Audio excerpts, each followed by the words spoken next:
Interview series, and we want to start with you, and we are lucky with that. The first thing I want to ask you was the transition from union government to state government, in terms of the cultural transformation, the transition of politics, functioning. How easy or how difficult has it been? Well, fortunately for me, the transition wasn't overnight. Possibly if I had gone straight from being a minister in the government of India to Chief Minister of J&K, the transition would have been very stark and possibly a little more difficult to cope with. But I quit Government of India in 2002. I only assumed the office of Chief Minister in 2009, and the interim period was spent as an opposition leader in J&K while continuing to represent the state in Parliament. So for me the transition was, I think, a little smoother. Though there is, a lot that can be said for the difference in the approach, the difference in the work culture, the difference of responsibility. And clearly there's no comparison between being an MOS in Government of India and then Chief Minister of possibly one of the most difficult states in the country. So I don't know where to start and where to end. But you do see a completely different culture of politics. Well, there is no politics in being a minister in the Government of India, except for some of the more political or politically sensitive ministries, home, external affairs, finance. I was an MOS in commerce and then external affairs, so not really much politics involved in that. J&K is all about politics. It's about the politics between the three regions, it's about the politics between New Delhi and the state, it's about the politics between the country and our neighbours. So it's all politics. Which is what actually leading to my next question. As CM of J&K, it almost you could almost assume that you require an international relations degree.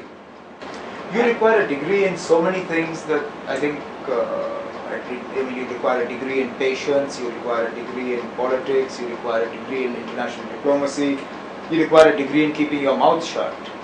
There are just so many things that you need to get a handle on in this job.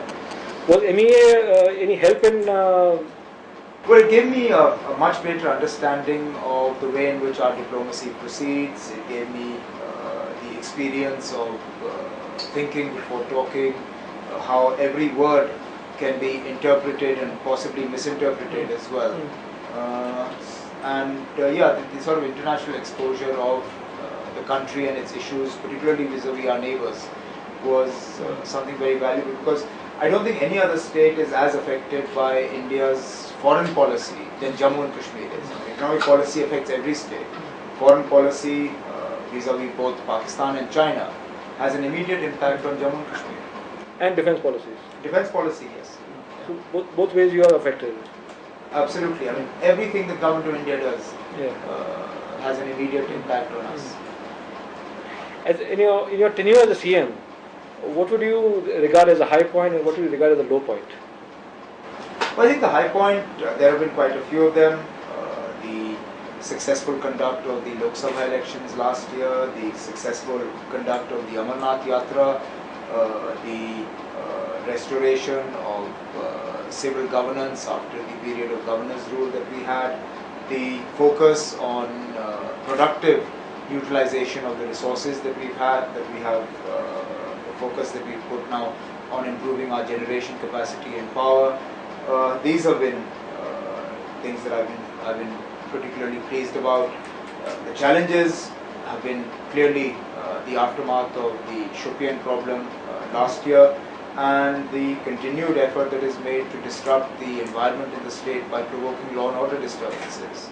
I'll come back to Shopian later, because I think that's an interesting test case in administration and patience, and I'll come back to that later.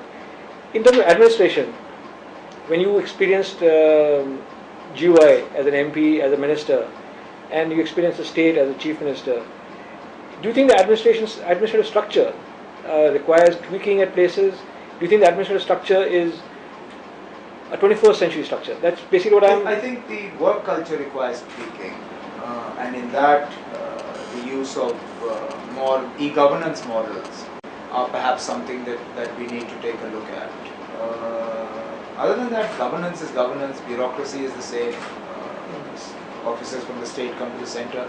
from the center come to the state. So I think J&K, I think again is a more difficult model because of the last 20 years of problem that we've had. It hasn't been possible for successive chief ministers to really focus on governance when obviously so much of your attention and time is taken on security and law and order. Again, that's leading to my next question. The theoretical sort of understanding of insurgencies and violence against the state in any form is supposed to be a collapse of or bad politics and bad or administration. As far as J&K is concerned, how do you sort of analyze the roots of it and where you think it's heading? See, unlike Naxalism and the Maoist insurgencies and things like that, the roots of Jammu and Kashmir are not in its governance and its economy, because Jammu and Kashmir has always been one of the more prosperous states of the country. Levels of poverty are much lower. You don't have incidents of people starving to death like they do in other parts of the country. There's no tussle between landowners and tenant farmers because there is no culture of tenant farming. With the land reforms of the 40s, early 50s, everyone is a landowner in Jammu and Kashmir. So really the root of the problem in Jammu and Kashmir arose from its politics. Political mishandling, whether at the level of the state, the center, successive governments being dismissed, sort of tinkering around with election results, whether at the level of the state, its politics, the sort of accords that were entered into and their impact on people's psyche. Jammu and Kashmir is largely a product, the issue of Jammu and Kashmir is a product of its politics, and that's why it's going to take a political solution to resolve it. You can't focus just on the military or the economic solution. And political focus with an international touch to it, because the issue has become international. Absolutely. It is an international issue. Whether we like it or not, Pakistan is a player in what happens in Jammu and Kashmir. And the sooner we stop living in denial about that, the sooner we'll be able to come to terms with the reality and focus on it. Going back to Shopian, I mean, I don't want to prejudge the question, but in inverted commas, spontaneous demonstrations. Shopian demonstrated a fabulously well-organized spontaneous demonstration. Where does this phenomena come from? I mean, it just seems so pat and so well planned. Well, I think there is this move towards orchestrating impromptu demonstrations. I mean, it's amazing now what technology can do. SMSs are so easily sent, and no effort to verify the contents of that SMS. Therefore, on the spur of the moment, you can trigger off an impromptu demonstration, so to speak. But the truth never stays hidden for long. The people who were behind orchestrating what happened in Shopian are now gradually being exposed for what they are by the people themselves. I mean, take the doctor who was responsible for collecting the samples. What she did is now public knowledge. What the Mashawrat committee, the one that was supposed to be the intellectual and the non-political support base of Shopian, how they tried to maneuver the findings of the doctors. Most recently, the Maulvi who flared up the whole thing. I mean, he was denied permission by the people to lead the prayers last Friday because of incidents that are coming to light about him. So nothing stays hidden. It's not possible to sit back and take satisfaction from any of this because you're not going to get that period